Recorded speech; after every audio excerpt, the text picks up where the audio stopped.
Hi everyone, Stepan here. Today we are going to talk about Ding Liren's Best Games, a book by Davorin Kuljašević, a Croatian Grandmaster, author, and chess coach who has written one of my favorite chess series, How to Study Chess on Your Own. We have covered that last week. And next week we're going to cover his first book called Beyond Material, which is his most advanced book, in my opinion, and I think in his opinion. You're going to hear my interview with Davorin on Ding Liren's Best Games, so you're going to have his objective insight into the process of writing the book, researching for the book, and you're going to hear him explain why he did what he did and why he did it so well. I'm going to give you my review of the book now. So, first of all, Ding Liren's Best Games is a game collection more so than a biography. Why do I say that? Davorin emphasizes games and not the biography, the biographical part. And I think the reason for that is simply because Ding is 30 or 30, whatever.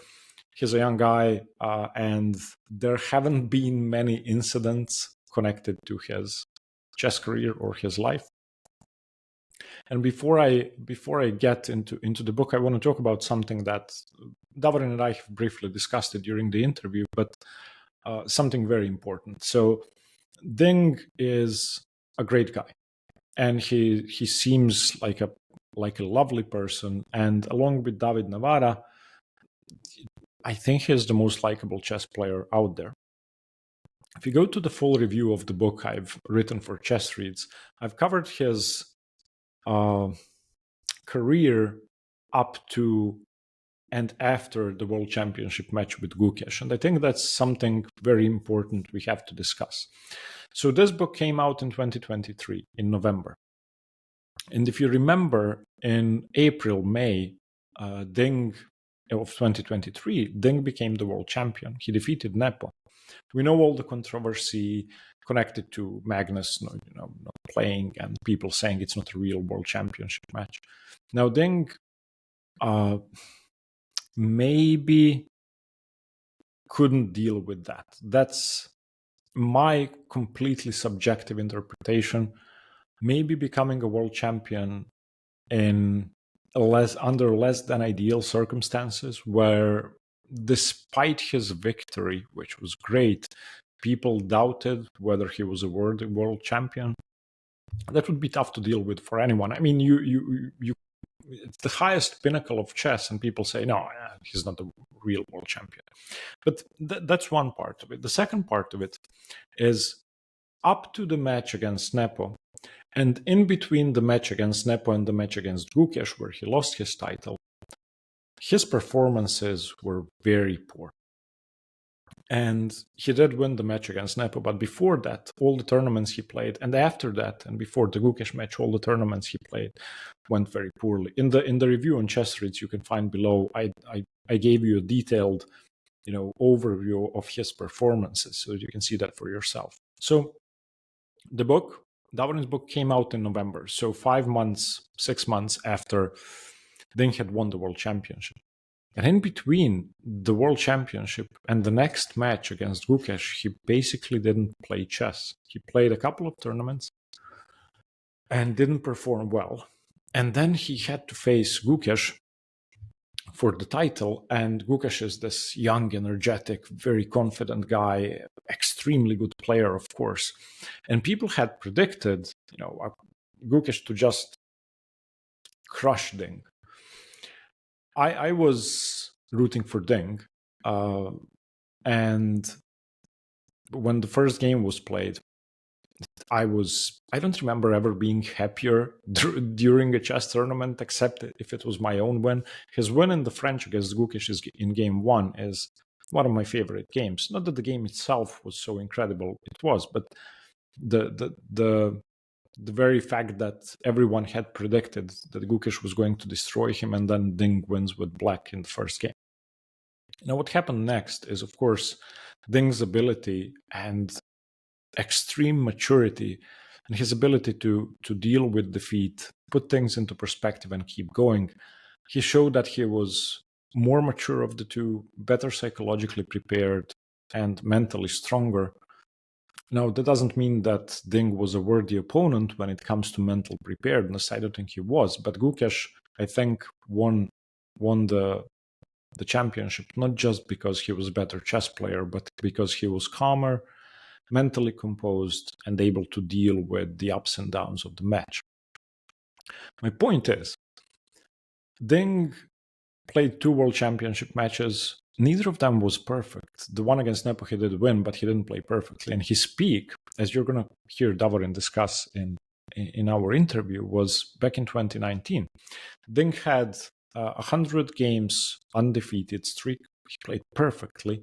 He was, as Davorin says, maybe except Magnus, the best player. His technique, his dynamic play, his opening prep, it was all perfect, and he was just destroying people.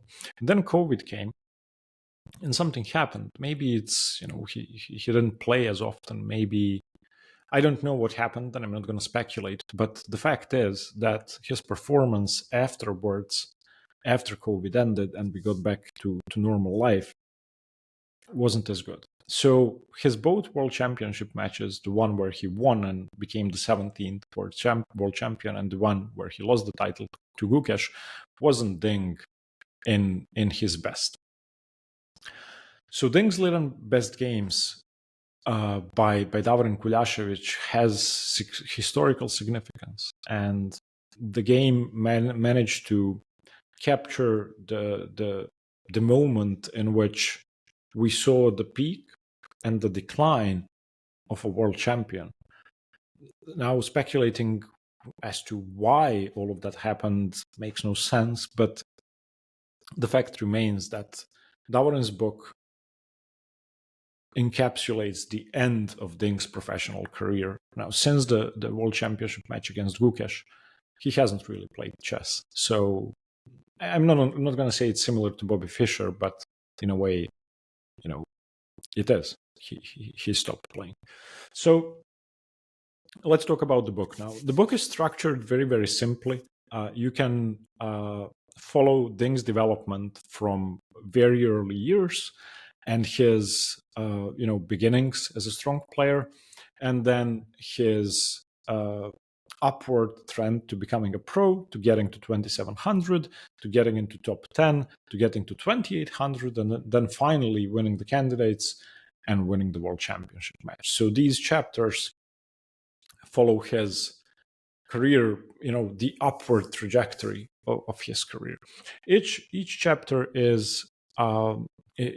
includes a brief biographical portion of that period, but in the first one, Davorin shares a slightly more detailed biography, and the same goes for the other books. I've How to Study Chess on Your Own, which I have covered last week. I've also read the electronic interactive version of Ding Liren's Best Games, so I missed out on having to set up everything on the board, and it's going to be hard for me to judge the readability of the book, but I try to do my best. You can read all of that in the review below. As I said, when you go through an interactive book, you can simply click on a move you're trying to see and then follow the diagram along.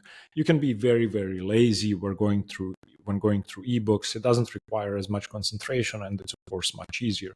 Now, Davorin's annotations are great. As always, I wish there were more, but they are very, very good. So each chapter is based on his games. The book is 52 games. Let me make sure I'm not. I think it's 52. Let me just get to the final game. 58, excuse me. 58 games total, which, you're going to hear Davorin explain the reasoning as to why he chose those games. But each chapter covers the portion of Ding's career and life, one of them, and then the most important games from that period. So this final chapter is on becoming the world champion. You can obviously see games against Nepo. And there are many, many astonishing games. Just as any other game collection, this one is incredibly instructive too.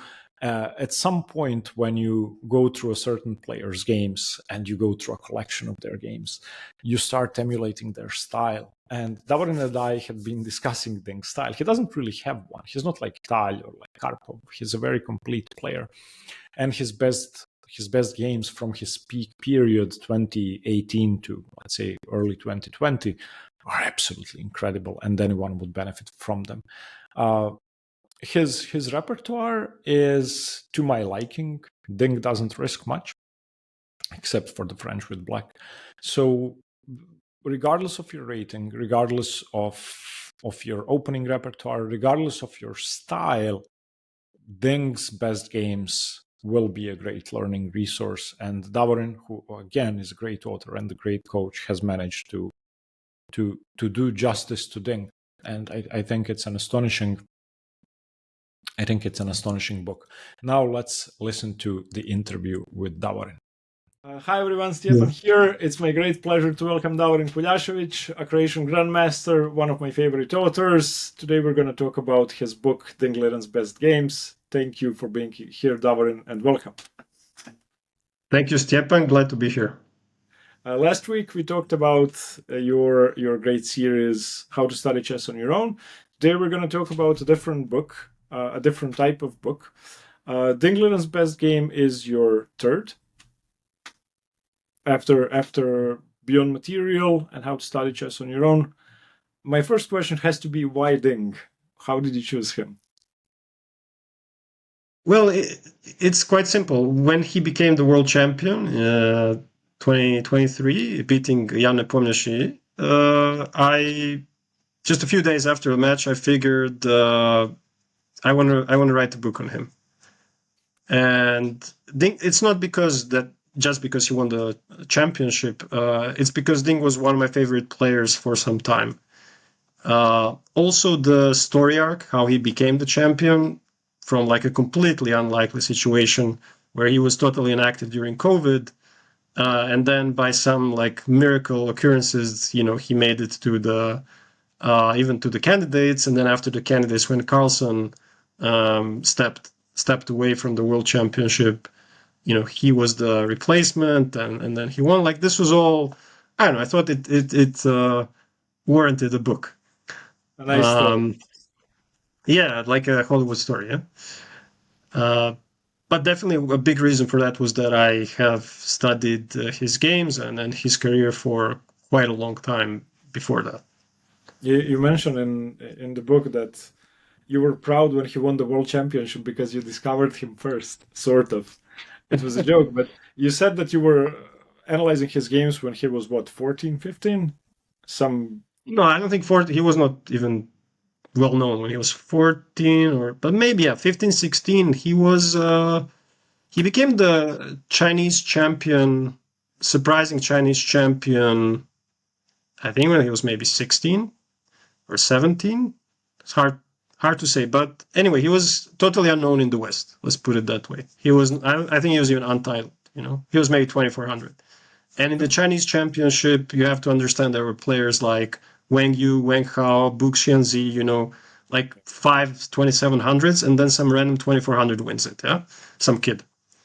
I don't know what that equivalent of that would be these days, but I remember there is an equivalent when Vincent Kamer, I think he was also like 14 or 15. He won the Karlsruhe, the big open event. He a grandmaster already? He was a good grandmaster. I think he was not. No, I think he was when he won it, or maybe he was 13. I don't know. When he won it, he was not the 2500. I played the tournament, so I remember 2017. So how old could we? Analyzing his games from Grenke in 2018 for my YouTube channel. I was just starting out, and there was this kid from Germany, and I was analyzing his games. I vividly remember it was 2018, but I don't remember 18? If he won the tournament. Maybe it could be 2018. Yeah. But I have to find my old videos. But okay. It's a digression, but that's the parallel, basically. Yeah. Sure. Someone how did you find his games? What made you analyze them? after I you think I saw them in database. I think because I played, so our repertoires matched. Yeah, I played D4, 1D4. He played 1D4, and I played the French. He played the French, and I just found some games of that player, which I never heard of, but they were really good. Like he had some good ideas. And then, okay, I remembered the name. Then I saw that he won the Chinese championship, and I saw those games, and I was very impressed. From that point on, I started following his career. meet him during your research for the book? No, unfortunately not. The thing was that after the World Championship match, he was mostly unreachable. He went back to China, and I had some contacts with the publisher about this. He was aware that we're writing a book on him, and he contributed with his annotations. And he gave permission for those annotations. But unfortunately I did not meet him in person. He seems like the nicest person in chess of all time to me. From all accounts, yes. Like people that I know that have met him, yes, absolutely. Yeah. Maybe too nice, in some sense in today's world. Maybe, yeah. Yeah. It was. I don't know. We can also talk about his match against Gukesh. I remember calling my mom when he won game one. My mom plays chess, never played the tournament, but likes chess and likes it more because I play chess. And I talked to her about the World Championship match, and I told her, there's my favorite guy, Ding Liren. He's great. You would love him. He's playing this Indian kid who is much better than him. That was my description. Mm-hmm. And I think Ding is going to lose. I'm already upset that was the introduction. And then game one begins. It's a French, and I cannot believe that Ding is actually playing a French, and then he wins in, 40 moves? And it seemed like he destroyed him. What did you think about that game? No, but I think Gukesh overpressed. I mean, Sure. he just played it too aggressively. Not sure about the psychology involved there, but that was my impression of that game. Then Gukesh realized he should take a different approach and drag the match out, and it turned out to be the correct approach because, as we know, Ding was not the same person after the match with the Nepomniachtchi. I was just comparing. I was browsing through the book, and I saw like two photos. One was in 2019 at the peak of Ding's career, you could say. Yeah. In terms of his creative output and his results, and the other one was after. So that was after he won the Singfield Cup. Yeah. He beat Carlsen and Aronian and MVL. He beat everyone. He was like maybe the second best player after Carlsen, or very close to him in 2019. And then I compare it to the game after the World Championship match with Nepo, which he also won. These are two different people. I can see it in the photo. So he was like smiling. He was like bright in the first one. And the second one after Nepo is a man like who went through, the worst possible experience. He looked tired. He didn't smile even, almost. And we all know that after that, he was just struggling to, retain his form. So it was clear that the longer the match against Gukesh goes, the younger opponent is going to have the edge. Yeah. All I know is that he disappeared. Not that I was searching for him, but you didn't hear about Ding Liren after the game. After yeah. After the match. Yeah. It's just, Yeah. I remember how anticlimactic the whole final game was when Nepo ended up throwing all the pieces of the table and he lost. Ding played brilliantly in that final game, and he seemed like, I don't know. There was no celebration. There was nothing. It didn't seem like he'd actually won a world championship, at least to me. Yes, yeah. It was more like, okay, this is over. Yeah, Yeah, I'm glad this is over. Yeah, yeah. it was grueling for sure. Yeah, sure. How did he evolve from his young age to his, let's say, final form, which is the match against Gukesh? What were the differences in his style? Could you follow them throughout his playing career? Yeah, it was quite distinctive. When he was younger, he was mostly a tactical player. But obviously, I'm guessing in China they have good coaches. We have very little knowledge of what they do there, but obviously with good fundamental chess education. But he's tactically very strong, and then as he matured as a chess player, he had to acquire these other skills. When he became a grandmaster, obviously he had to improve his positional skills, his endgame skills, um, and then over time, I think once he reached, let's say, a 2700 level, then you have another level that you have to sort of stay for a while and see what you need to improve. How to beat these players. And then I think he mastered that level as well. At you know at a certain point, he was, you could say, a complete player. I mean, with very few obvious weaknesses. When do you think that that point was? When is he past his peak? Probably is. Right now, Yeah. yeah, I think his peak was in 2019. Okay. Uh, from 2017 to 2019, he, in my opinion, played, and not only in my opinion, by the way, I think Geary and Carlsen said that as much. He played maybe the most, maybe apart from Carlsen again, most creative, most successful chess. In from in that Super GM circuit. So then after COVID, somehow he was not the same. I mean, even in the match, in the candidates, right, and in the match against Nepo, his form was shaky. I mean, he showed glimpses of that genius in some games, but his form was definitely shaky. Yeah, true.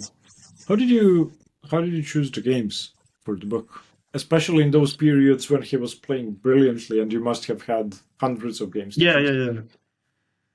No, there were so many games to choose from. I mean, yeah, I think I have a file with all the like games I had to reject because there's only that much space in the book. Okay, there were some games that I mean, some people might even know his Immortal game, and some famous games like against Kamsky when he was a kid, when he beat Carlsen in that Singfield Cup, uh, obviously from the World Championship match. So there was his 100 game undefeated streak. So he had some great games there as well. So yeah, some games they choose them by default, but I had to go through basically all of his games. To I remember I was on a vacation. It was summer. It was July, and I was just like on chessgames.com, my free time, and just going through. Okay, this one's good. This one's I'm gonna leave this one. This one is a maybe.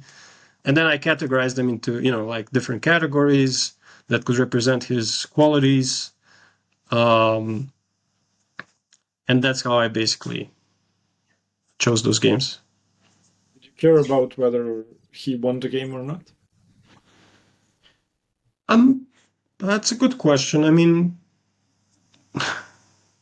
probably, yeah, I mean, it because wouldn't you be want to fair. show the player in the best possible light. If it was if I did my game collection, maybe I would put some games that I lost because there's something to them, and I don't, yeah. But I don't know if I put any games that he lost in the book. Maybe some draws. Is is the book firstly a biography or a game collection? I It's both. it's both, but What was it's your hard. impression? I don't know. I'm very biased towards dense, detailed, high quality annotations of games, and that's what makes me really happy. when you give me detailed annotations and explain everything, it doesn't have to be on a simple level. It doesn't have to be 20 variations. There could be just one main line, but you give me a human perspective, then I'm happy, and then I could call a book a game collection. And I think yours does that. But when you also give me historical context, which is maybe Ding is a very tough example. It's much easier to do that with, I don't know, Akiba Rubinstein. There's a lot of data, and the guy's been dead for 100 years. But I couldn't categorize it. In fact, when I was trying to categorize it for Chessreads, I didn't know whether to put it under biographies or game collections. Yeah, it's a little bit of both. I wanted to make it a biography too, although I have heard criticism that, the guy is still active, and how can you make like a game collection about someone whose career is still, evolving? I don't know. Maybe that's a valid point. I'm not sure. I don't know. It's valid. People have written 20 books about Magnus Carlsen. Yeah, exactly. So, I mean, it's a valid point for the person who puts it forward, but I don't think I really care for it too much, obviously. But I mean, that biographical part is going to be slightly incomplete, obviously. I think the most like even though I don't think he's going to be playing chess seriously anymore. I don't know if I jinxed him with the book or something, but that's exactly how it turned out, unfortunately. But I think his best games are definitely behind him, right? So in that sense, it's a game collection, and I think it's pretty complete. I don't know if he's going to play much better games than those that he played in the book. That's a really sad point, which you couldn't have been aware of during writing. No, I was fully convinced. So the last sentence in the book says, whatever happens with his title, one thing is for sure, he's still going to bring us joy with his creative chess. And I couldn't have been more wrong. It's so sad. How old is he? Is he 30? He's 33. He may still come back. I don't know. People have been talking about his psychological condition, which I know nothing about, and I think almost no one does. And people have been speculating that he's depressed, has psychological issues. Do you know anything about that? Yeah, I've heard he battled insomnia for a long time. I can only imagine how bad that is. He's not psychologically resilient. He tried playing in a couple of tournaments, I think in 2024, to get back to his previous form. Like the Super Gym tournaments, he was getting slaughtered. I mean, he couldn't handle the psychological tension of those games at all. And to me, that's a sign of an end of a career of a sportsman. For whatever sport you talk about, if they can't handle that tension, he has the skills still, but he's not going to be taking risks. In critical positions, he's going to be choosing wrong moves. So to me, unfortunately, I don't know. I can hope that he will come back somehow. It's possible. I'm not saying it's impossible, but he seems like he doesn't have the joy for chess anymore. Let's hope he gets it. Well, you could draw an analogy with Carlsen there, who he himself claims that he doesn't have joy for classical chess anymore, nor does he play it as often.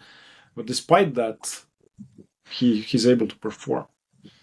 So he has joy for other types of chess like rapid blitz and 960. So that's different, I think. Yeah. But he still destroys people in classical when he plays it. Yeah, he didn't lose those psychological battle skills. Yeah, that is the problem, right? Yeah. He's still very hungry, to beat people, to prove that he's the best. He still has that. So. He's just pretending that he doesn't care. Well, actually, look, I think a lot of these top like super GMs, if they didn't have to, like, especially that like older generation, like those over 30, I think if they didn't have to play these grueling tournaments where like they have to find like some novelty in move 17 to get an edge, they would probably do it. Like you see Nakamura now, I mean, he's been playing all these like weaker tournaments, maybe just because he wants to play chess, without preparation. I read a comment somewhere about he's trying to get rating points to be at the candidates, as far as I understood it. And it's a number of games too, right? I think that's maybe the main point. He has the rating, but technically, someone said that Kasparov has a rating similar to his. So if he could play the equivalent number of games in whatever time period, he'd get the candidate spot. And I don't know if that's technically possible, and that would be great. I would do that if I were Kasparov just for fun. I'm just going to tell you, it wouldn't be fun for Kasparov around round 7 in the candidates. Midway through the tournament, when you have 1 out of 7, and you're looking to the next 7 rounds against same people. Sure. But it starts I mean, he should play the candidates. If I were him, I would qualify and then just say, oh, thanks. Okay, like that. Yeah. That would be the biggest like prank. But that'd be cool. It would be funny because he can do it technically. The system is broken. It makes no sense for Nakamura to play random people. Like, anyway. My ex-student drew Nakamura in that tour. That's just like a random fact. Yeah. Just the only Mike Ivanov. Okay. Mike Ivanov from Canada. Yeah, he drew him actually quite comfortably. So he gave me some insight on what Nakamura is doing there and so on.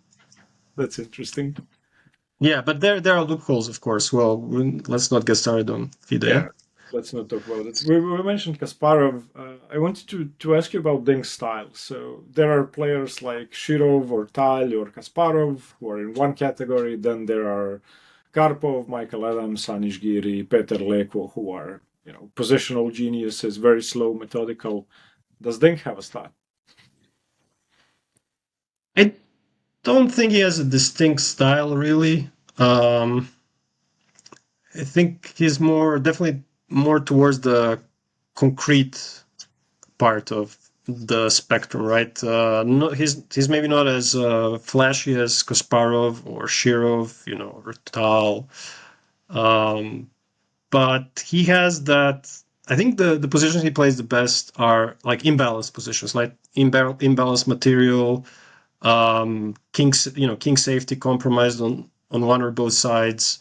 He's excellent at those positions. I found so many good examples where he can beat anyone. Even like Carlsen or Mamedyarov or Aronian, like all these strong dynamic players, he can outcalculate them. He's very precise in those positions somehow. And to me, actually, this maybe testifies to his great skill. Like he's a great chess player. It seemed universal to me. I couldn't. Yeah, exactly. I don't know who to compare him with, but I would also say that Caruana is similar in a sense that you couldn't point your finger at something specific. It's just he's good. He's good at everything. They're trying to find, best moves in every position, and they make few mistakes. Yeah. So they don't have any like stylistic preference, I don't think. That's probably a good thing. I think that's a good thing. I think Bobby Fischer was like that too. Yes. That's one of the reasons he never appealed to me when I was younger, Bobby Fischer. I studied, all the Kasparov and Karpov games because they were kind of like these clearly defined characters. Yeah. Fischer was more like pragmatic, technical. I didn't appreciate it maybe when I was younger. Maybe I should have, because he's a great player. Sorry, Kasparov? Or Karpov? Who did you prefer? Both. Yeah, both. I studied a lot of games of both. Yeah. They're very different. That's interesting. Yeah, I think Karpov influenced me more in the sense that I think that is mostly my style, but I like to sacrifice too. So when when it's a good opportunity, so studying Kasparov's and Alekhines and Nezhmedinov's games, which I did a lot also when I was younger, helped with that. Do you think Ding has a move as famous as Karpov's Bishop A7 against Hunziker, for example? Yeah, Fischer's Bishop H2 Yeah, or against Spassky. He doesn't actually lose. Which one? Bishop H3 by Shirov. Yes, against Topalov, yeah. Yeah. So okay, Rook G6 against Nepo in the final game Okay. is, will be remembered for sure. But I think so. His immortal game against Bai Jinshi, this is the one where he sacrificed the queen, right? And then he checkmate, like his opponent's king went like from the center to the H file, and he checkmated him like down a queen with some quiet moves like King G7 and stuff like that. That's one of the best games of chess ever played, I think. And that might be like his, what he will be remembered for. What's your approach to reading not chess books but game collections, to be more specific? If you when you take a game collection, are you trying to enjoy yourself? Are you trying to min-max the learning potential you can get from the book? And if you tried to learn as much as you could, how would you go through it? I would probably have to go back again when I was not a grandmaster, right? When you're a grandmaster, you look at things with different eyes. But yeah, I'm trying to remember when I was younger and going through these game collections. Yeah, somehow, there was a lot of wonder, right? You see some things for the first time and you try to. I think what's always important is like when you see something, like in a game of strong players, either an idea, a move, plan, pattern, to try to somehow incorporate it in your existing understanding of chess, you know? Be more So specific. I think, so like, let's say I'm looking at a position that I know something about. Let's say Carlsbad structure, yeah? There is a game Portish Kasparov. Just thinking about it right now. And then like a position that you would think is totally equal. So I would, before seeing that game, I would say this is totally equal. This is going to be a draw. And then I see that actually the way Kasparov plays it, by putting his knight on d6 in the Carlsbad and stopping White's minority attack or e4 break and then starting a kingside attack, is brilliant at that point. I've never seen this before, yeah? So I immediately update my software for that, for that kind of position.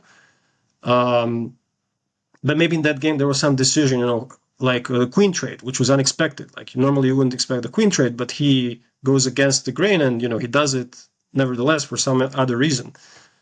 So sometimes you're going to see these like counterintuitive moves that these players play, and then you realize, okay, how can I maybe use that in a similar way?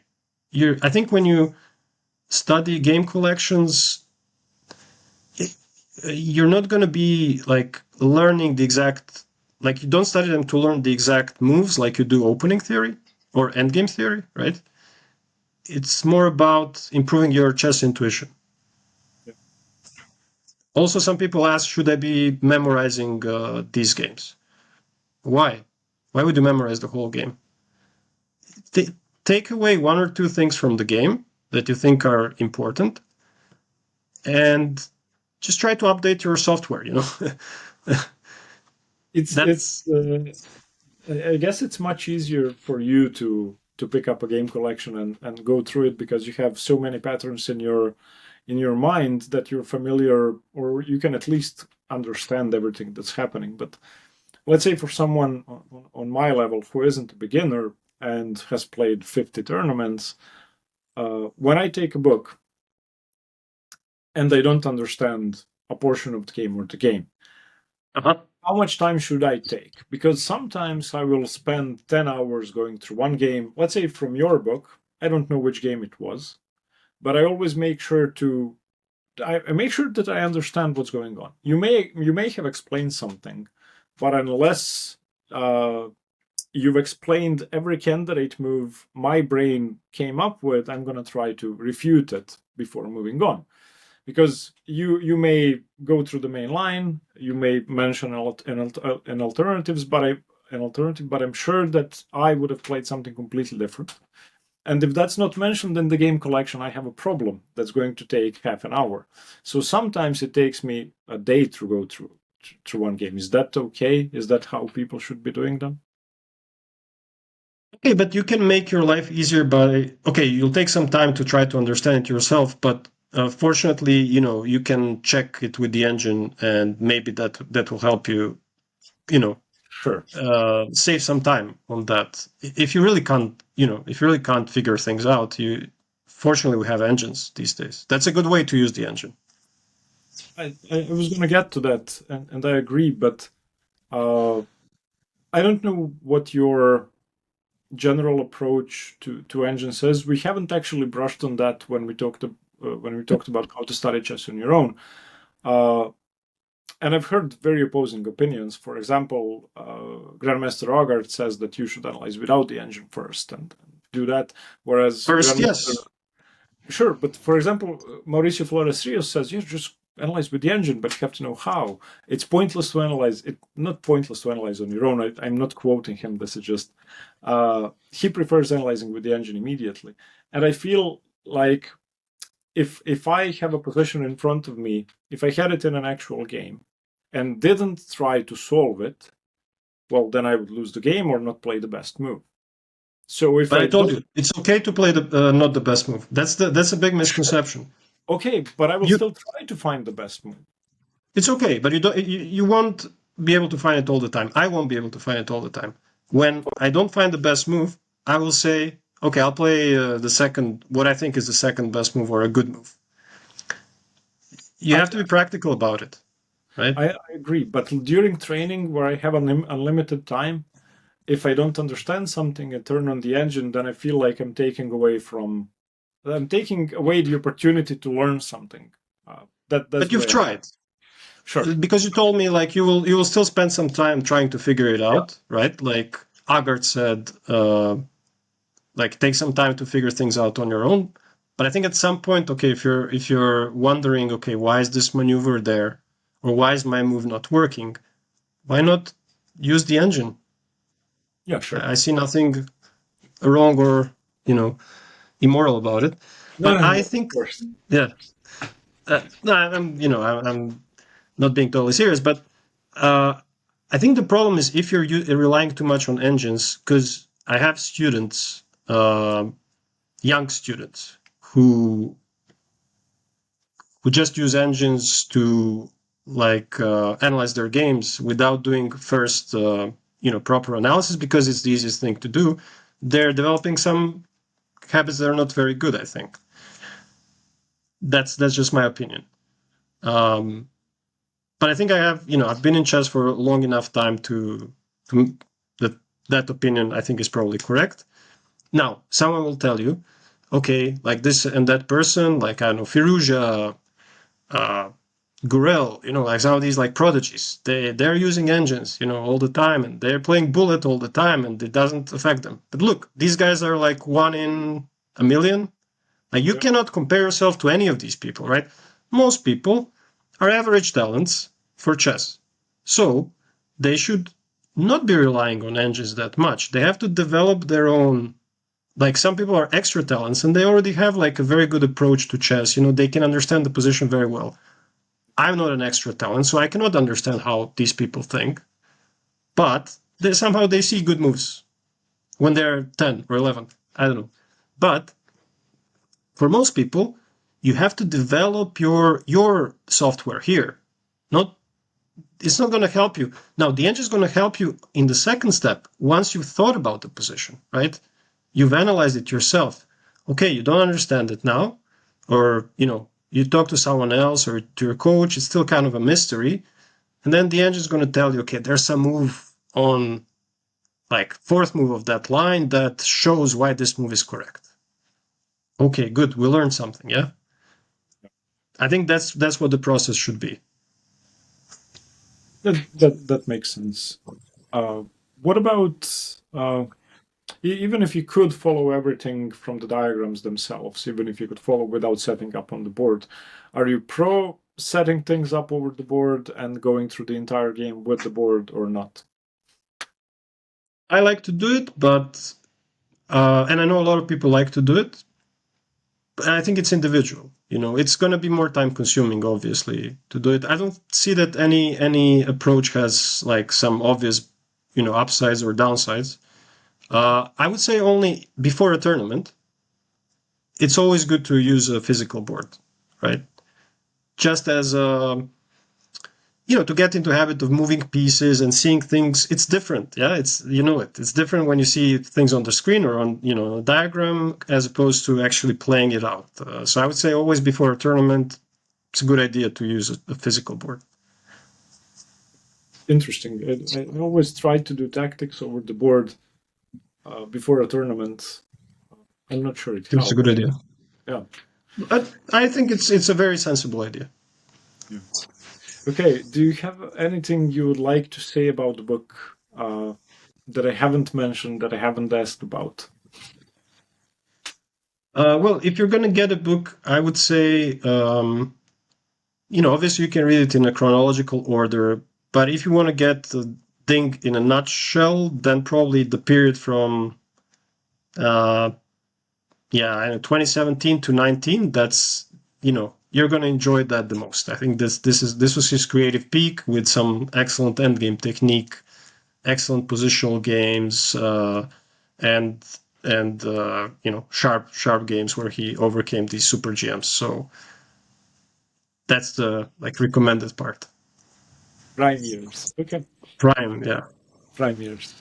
Thank you very much for the interview, Davorin. Thank you for being here. Welcome. Okay. I hope you liked the interview. That was supposed to be the main part of this video. I wanted you to hear what Davorin has to say about the book. I hope you liked it. If you have any questions, leave them below. If you have any comments, feedback about Chessreads, as we are introducing a ton of new features constantly, join our Discord and also join our newsletter so you can get notified every Saturday when we publish new reviews and videos. If you would like to review a book for Chessreads, we began introducing guest reviews, and we would welcome you with open arms.